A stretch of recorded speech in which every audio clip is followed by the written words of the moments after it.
Sa malakas na palakpak po para sa ating Panginoon. Hallelujah.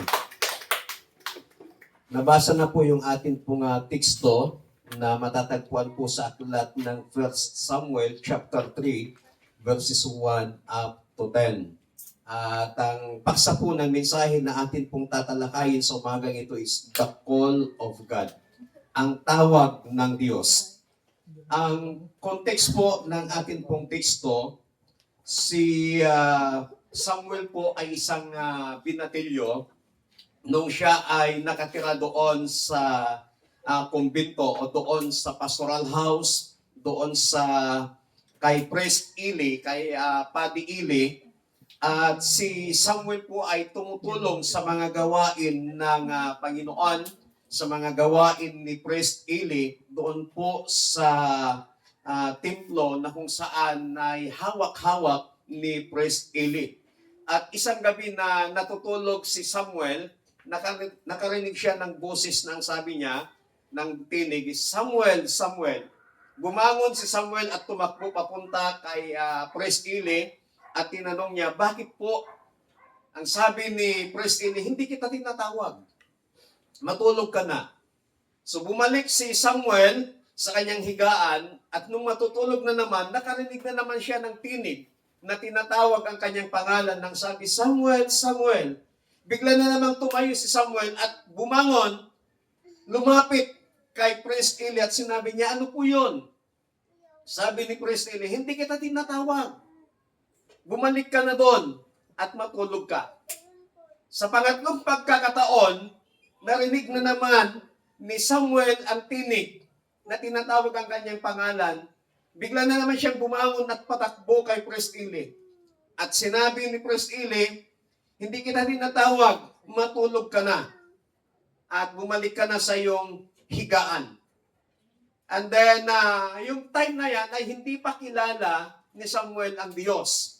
Kaya, ang advice sa kanya ni Samuel na kapag narinig niya ang muling tawag, sabi niya, ang instruction is, mag-usap po kayo, Panginoon.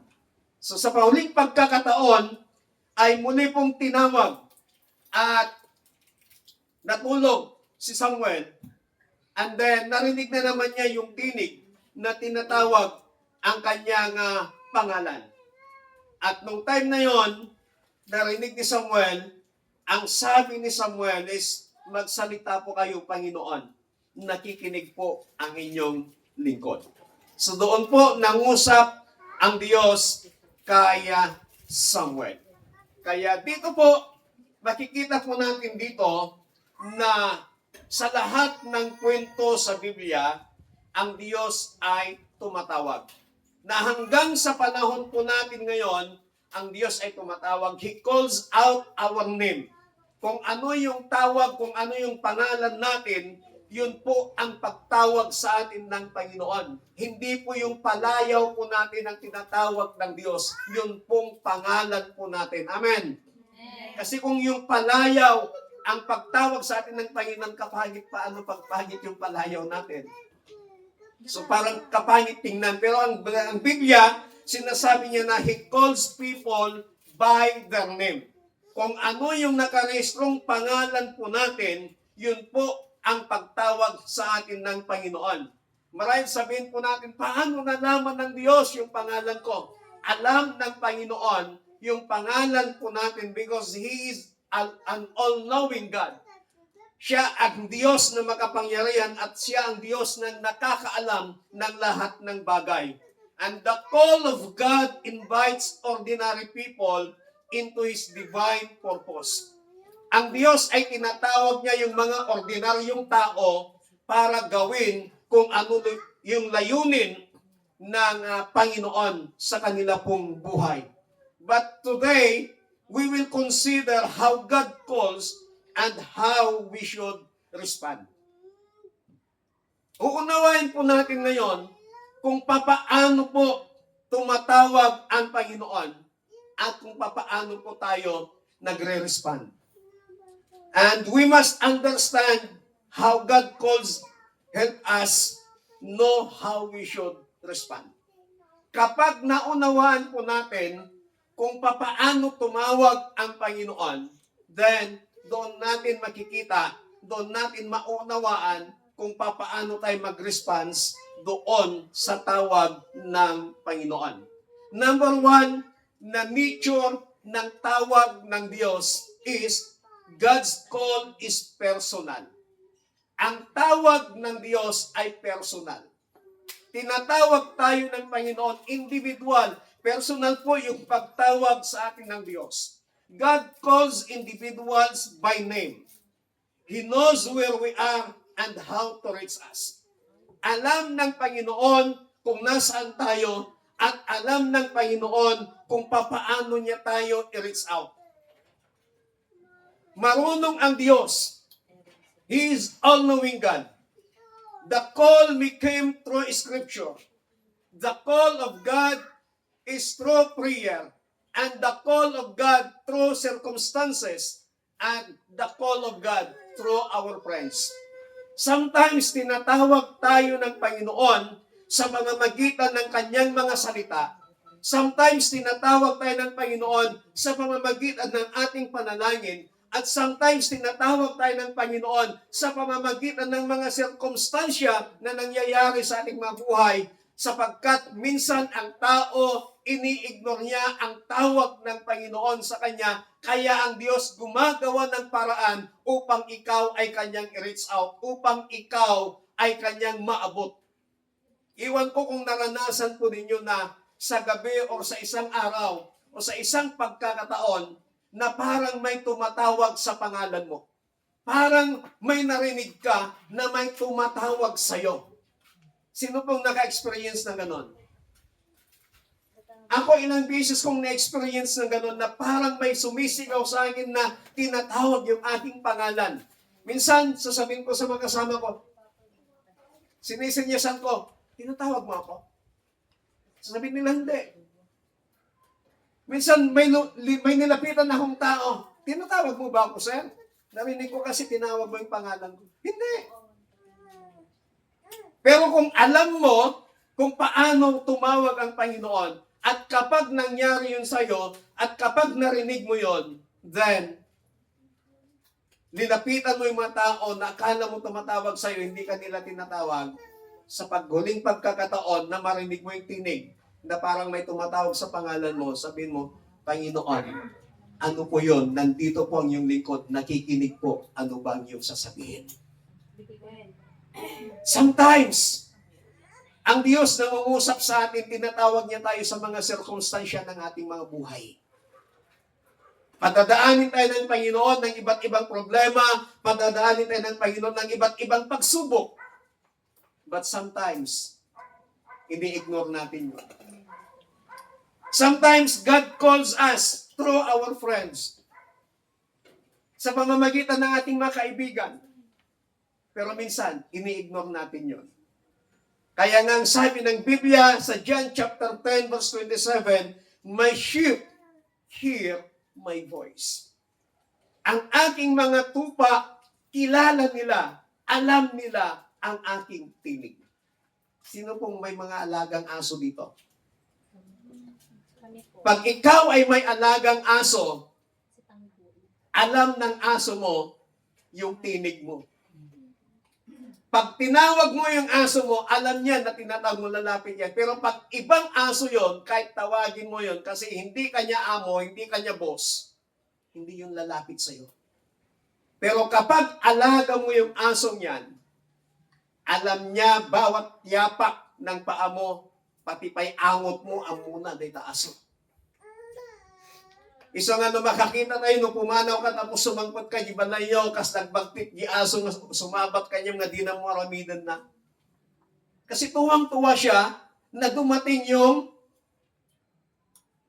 may-ari sa kanya, dumating yung nag-aalaga sa kanya. Pero kapag hindi mo inaalagaan yon, kapag hindi mo pinapakain, numasdag kanyang bautem, sanuta mo na naman dita, hindi kanya lalapitan, matatakot yung aso sa'yo. Ganyan po yung karakter ng aso. So tayo po, bilang anak ng Diyos, alam natin kung sino, kung ano yung tinig ng Panginoon. So bawat sirkumstansya, na nangyayari sa ating mga buhay, alam natin dapat na tayo ay pinapaalalahanan na ikaw ay tinatawag ng Panginoon. Kaya pag may sirkumstansya na mangyari sa iyo, Lord, ano pong mensahe mo? Bakit naranasan ko ito? Ano pong ipahiwatig po ninyo? So lahat ng pangyayari sa ating mga buhay, yan ay tawag ng Panginoon. God's call is personal. Number 2 na nature ng tawag ng Diyos, God's call requires a response. Kapag ikaw ay tinatawag ng Panginoon, kinakailangan ikaw ay mag-response. A call demands an answer. Silence, delay, or refusal is also a response. Ang ibig sabihin, nadiliman yung pagsagot mo, pagtugon mo, pagtugon pa rin ng tawag. Halimbawa, may tumatawag sa iyo sa number or sa messenger mo. Minsan may mga pagkakataon na ayaw nating sagutin yung tawag. Hinahayaan lang natin yan. Kahit ilang beses pang tumawag. Lalo na pag galit ka, lalo na pag ayaw, hindi maganda yung mood mo, ayaw mo munang may kausap. Kahit ilang beses pang tumawag yan, hindi mo sinasagot. Pero later on, sasagutin mo din yung tawag niya.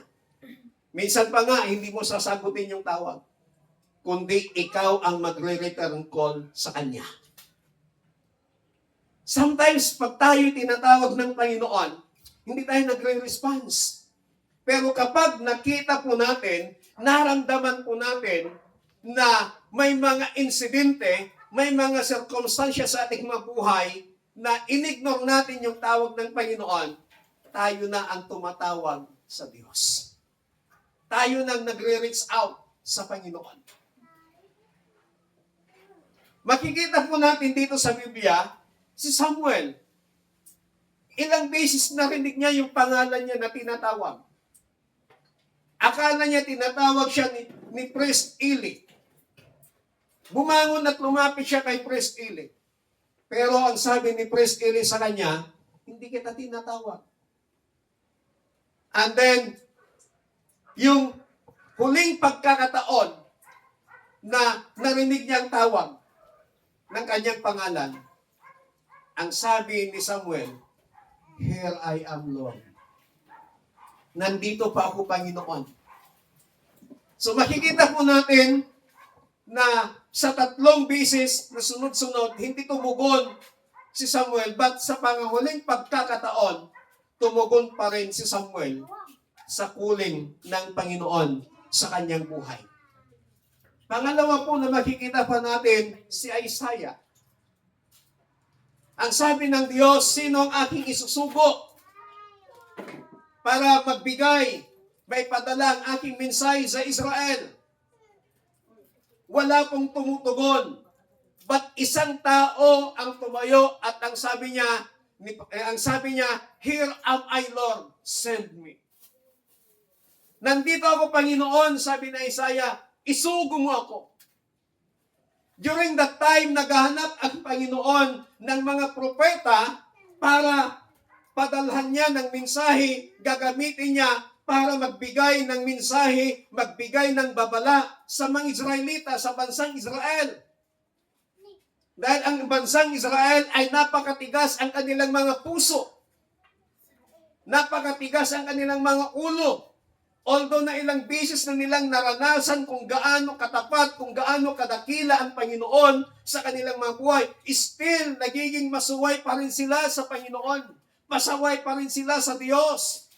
Kaya dumating yung time na bago ipanis ng Panginoon, bago magpadala ng mga plague ang Panginoon sa Israel, kailangang mayroon siyang susuguin na magbigay ng babala upang sa ganon, kapag nagsisi ang mga taong ito, hindi itutuloy ng Panginoon yung panganib, hindi itutuloy ng Panginoon yung trahedya, hindi itutuloy ng Panginoon yung kanyang banta sa bansang Israel. At that time, walang maisugo ang Panginoon. Kaya sabi niya, sino ang aking susuguin?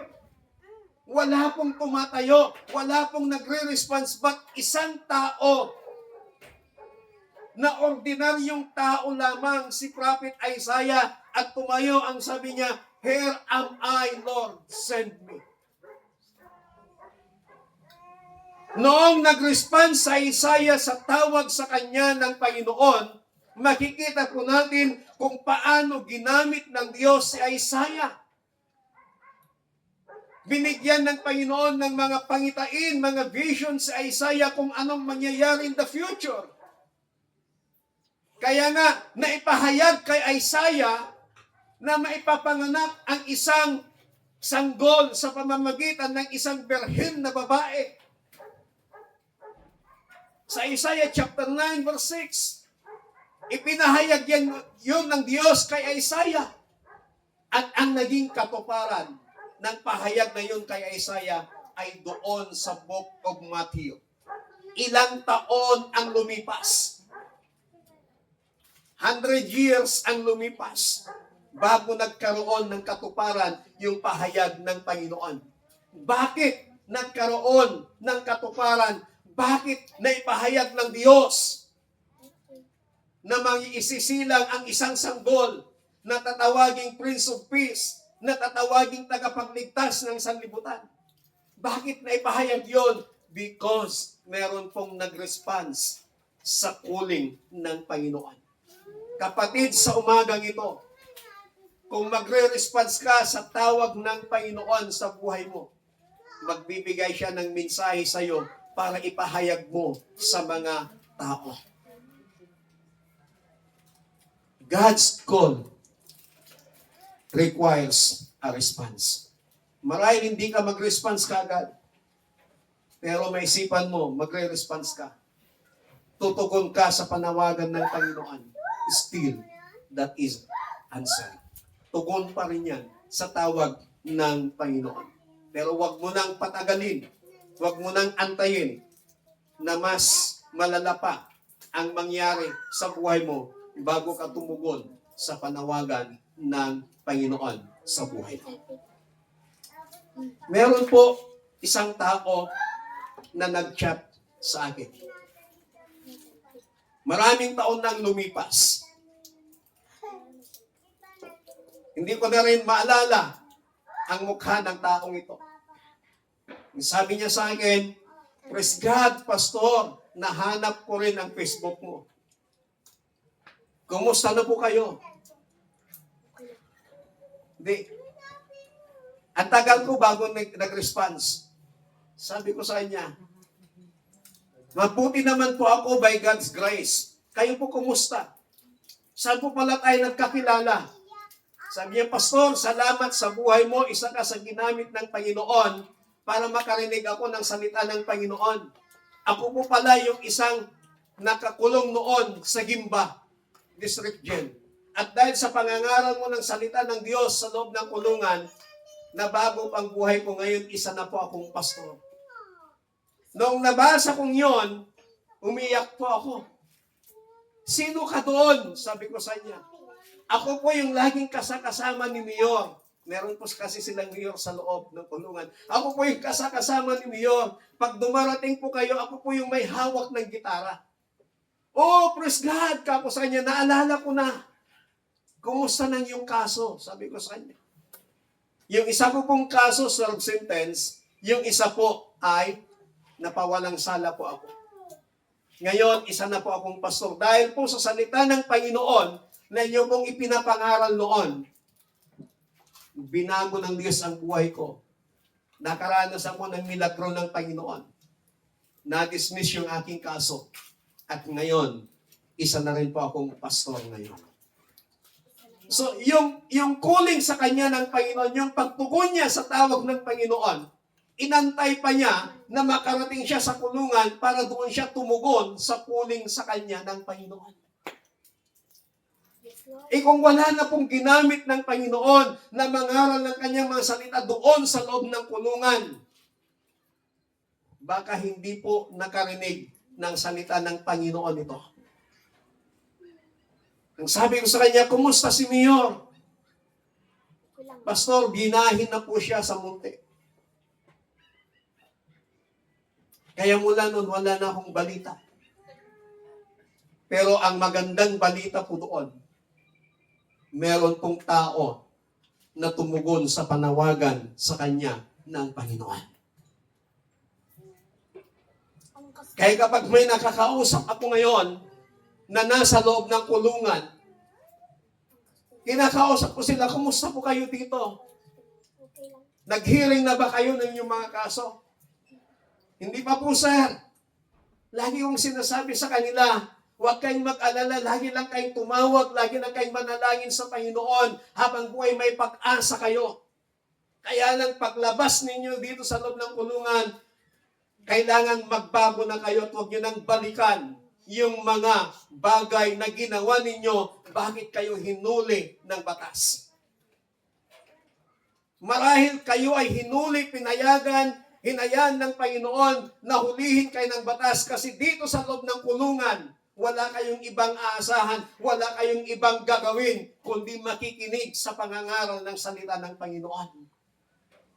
Hindi kayo aksidente na kayo ay nakulong, niloob ng Panginoon para dito makarinig kayo ng mensahe ng Panginoon. Sabi nila sa akin, opo pastor, opo sir, salamat po. May mga tumutugon sa calling ng Panginoon, may mga nagre-respond sa calling ng Panginoon, but sa huling yugto na ng kanilang mga buhay. Sa atin po, mga kapatid, kapag nararamdaman mo na ikaw ay tinatawag ng Panginoon, tumugon ka agad at sabihin mo sa Kanya, Panginoon, nandito po ako. Ano po ang iyong sasabihin? Pangatlo, God's call challenge our comfort. Kapag tinawag tayo ng Panginoon, kina-challenge niya yung ating kaluwagan. God calls us out of the familiar. Ibig sabihin, tinatawag tayo ng Diyos to get out from our comfort zone. Minsan ito yung nakasanayan mong buhay. Tatawagin ka ng Panginoon, iwan mo yan, dito ka. Si Abraham, isang marangyang pamumuhay, ang sinabi sa kanya ng Panginoon, Abraham, lisanin mo yung pamilya, yung tahanan, at pupunta ka sa lugar na isasabihin ko sa iyo. At ang bilin pa sa kanya, huwag ka nang magdala ng mga gamit mo. Walang dala-dala si Abraham, iniwan yung marangyang buhay. Sumunod sa ipinapagawa sa kanya ng Panginoon. But makita po natin, nung sumunod si Abraham, doon naranasan niya ang biyaya, naranasan niya ang kapangyarihan ng Panginoon. Isa sa mga pangako sa kanya ng Panginoon, nung sumunod si Abraham sa calling ng Diyos sa kanya, ang sabi ng Panginoon, I will bless those who bless you, and I will curse those who curse you. Pagpapalain ko, sabi ng Diyos kay Abraham, ang sino mang magpala sa iyo, at susumpain ko ang sino mang magsumpa sa iyo. Kaya sa buhay ni Abraham, ang daming pinagpala. At ang dami ding nasumpa ang kanilang mga buhay. Kasi buhay ang Diyos. Na hanggang ngayon, because of the obedience of Abraham, tinatawag nating Father of Faith, Ama ng pananampalataya si Abraham. Dahil sa kanyang pagsunod, nakarinig tayo ng Ebanghelyo ng Panginoon.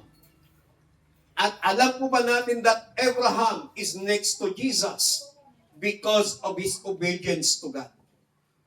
Dahil sa pagsunod ni Abraham, inihalin tulad siya sa ating Panginoong Hesus na mahaging sa kanyang kamatayan, sumunod pa rin ang ating Panginoon. So God's call will stretch us before it settles us. Pag tinawag ka ng Panginoon, talagang sasagarin ka muna ng Panginoon bago ka niya pupunuin. Amen? Amen. Sasagarin muna ng Panginoon yung bagay na meron ka, saka kanya pupunuin ng Panginoon. Titingnan ng Panginoon na sa kabila ng sagad na sagad ka na, ibig sabihin, sa kabila ng kawalan, still sumusunod ka pa rin, tumutugon ka pa rin sa panawagan ng Diyos sa iyo na maglingkod sa Kanya.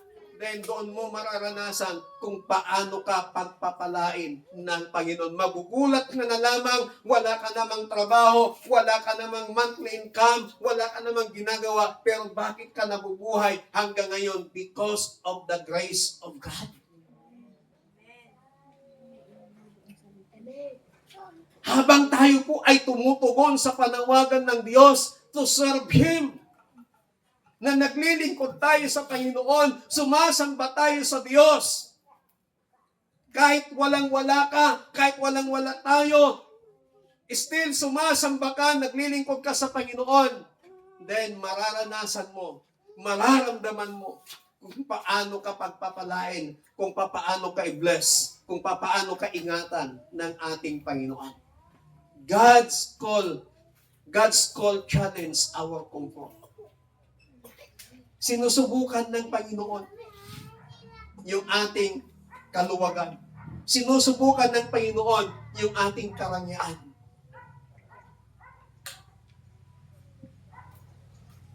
Susubukan niya na ikaw ay mawalan. Susubukan niya na ikaw ay masagad hanggang sa ikaw ay magpakumbaba sa Panginoon. Hanggang sa ma-realize mo na ang Diyos ang may-ari ng lahat ng bagay. Pang-apat at ang panghuli, God's call comes with power. Ang tawag ng Panginoon kasama ang kapangyarihan. God does not call without equipping. God does not call without grace. God does not call without strength. And God does not call without guidance. Kapag tumawag ang Panginoon, kapag tinawag ka ng Diyos, kasama na dyan ang kanyang kapangyarihan. Kapag tinawag ka ng Diyos, kasama na dyan ang kanyang biyaya. He provides grace, He provides financial needs, He provides all things para po sa atin, para po sa iyo, kapag tinawag ka ng Panginoon. Ang sabi po ng Philippians chapter 2 verse 13, God works in us to will and act. Kumikilos ang Panginoon sa atin para tayo ay makagawa ng mga bagay na kalugod-lugod para sa kapurihan ng ating Panginoon. So ito po yung mga nature ng calling ng Panginoon sa atin. At nawa, ako po'y umaasa na kapag tayo po ay tinatawag ng Panginoon, matuto tayong tumugon sa Diyos. Matuto tayong sumunod sa Panginoon. Kapag tinawag ka ng Panginoon, huwag ka pong matakot. Because when God call us to serve Him, when God call us to do a ministry, when God call us na gawin ang isang bagay para sa kapurihan ng ating Panginoon, hindi Kanya iiwan, hindi Kanya pababayaan. Sasamahan Kanya. Kahit dumaan ka man sa mabibigat na problema, dumaan ka man sa mabibigat na sitwasyon ng ating mga buhay, kapag ikaw ay tinawag ng Panginoon, ang sabi ng Diyos, He will never leave us nor forsake us. And ang pangako ng Panginoon, He will be with us until the end of this world. Sasamahan ka ng Panginoon hanggang sa katapusan ng mundong ito. Tayo pong lahat ay tumayo. When God call you, will you answer? Amen. God is calling some to salvation. God is calling some to a deeper commitment. Some is calling to service. Some is calling to leadership. Some is calling to mission. Are you available when God calls you? Kapag tinawag ka ng Panginoon, available ka ba na tumugon sa panawagan ng Diyos like Samuel? Hallelujah. Hallelujah. Kapatid, sa umagang ito, marahil katulad tayo ni Samuel, tinatawag tayo ng Panginoon, but sometimes ini-ignore natin. Hinahayaan lang natin. Pinapabayaan po natin. But this morning, hayaan po natin na buksan ng Panginoon, buksan ng kanyang banal na Espiritu, ang ating spiritual ears, ang ating spiritual na pandinig, upang mapakinggan pa po natin ang calling ng Panginoon sa ating mga buhay. Hayaan po natin na buksan ng banal na Espiritu ang ating spiritual eyes upang makita natin yung mga bagay na ginagamit ng Panginoon, yung mga bagay na ginagawang instrumento ng Panginoon para makita po natin na tayo ay tinatawag ng ating Panginoon. Hallelujah. Panginoon, sa umagang ito, maraming salamat sa iyong masalita. Maraming salamat dahil patuloy mo kaming pinapalalahanan. Banal na Espiritu, sa umagang ito, we are asking you to open our spiritual ears upang marinig namin ang calling sa amin ng Diyos. Open our spiritual eyes, O precious Holy Spirit, upang makita namin yung mga bagay, yung mga sitwasyon, yung mga sirkumstansya na nangyayari sa aming mga buhay, na kami nga ay tinatawag ng Panginoon. And Holy Spirit, help us when we hear the voice of God, when we hear the call of God, when we see the call of God. Help us to obey. Help us to respond sa calling ng Diyos sa aming mabuhay. Marahil ang iba, tinatawag mo kami sa isang gawain o sa paglilingkod sa iyo. Tinatawag mo kami to a commitment sa paglilingkod namin sa iyo. Precious Holy Spirit, help us to commit ourselves. Help us to commit our lives na maglingkod sa inyo. Whatever na maranasan namin sa buhay na ito, maglilingkod pa rin kami sa iyo, Panginoon. Precious Holy Spirit, samahan mo kaming lagi. Salamat sa inyong calling. Salamat po ng marami.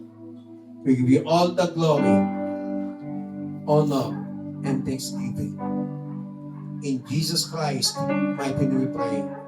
Everybody says, Amen. Palakpakan ka natin ang Panginoon.